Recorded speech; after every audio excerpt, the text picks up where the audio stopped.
People look at the Shia Muslims and ask the same question. Why are they always crying? Why are they always mourning? And what type of religion teaches people to grieve about something that happened over 14 centuries ago? If all you've ever seen is clips online, it's a fair question. But let me ask you something. Why do people visit the graves of people they loved decades after they're gone?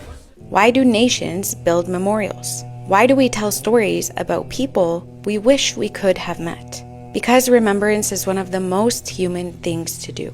We remember the people whose sacrifices changed us.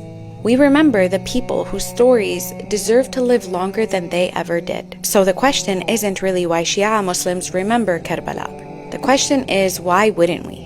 Al-Imam al-Hussein alayhi salam, the beloved grandson of the Prophet, peace be upon him, a man who stood for truth when silence would have been safer. A man who knew exactly what it would cost him, his companions, his family, his children, his life. And still, he refused to surrender his principles. If someone claims to love the Prophet, peace be upon him, how could the suffering of his family mean nothing to them? And that's where people often misunderstand us. The tears are not the religion. The mourning is not the religion. The love is. The loyalty is. The refusal to forget is.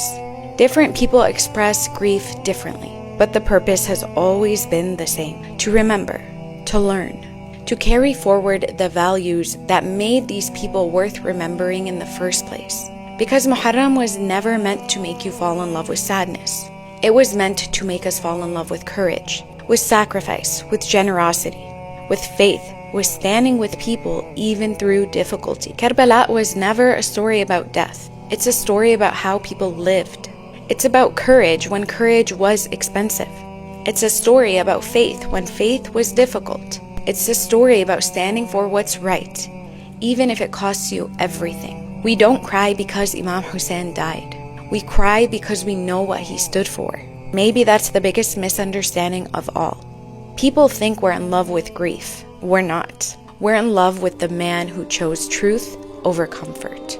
And every generation after him is still being tested with the same choice: truth or comfort.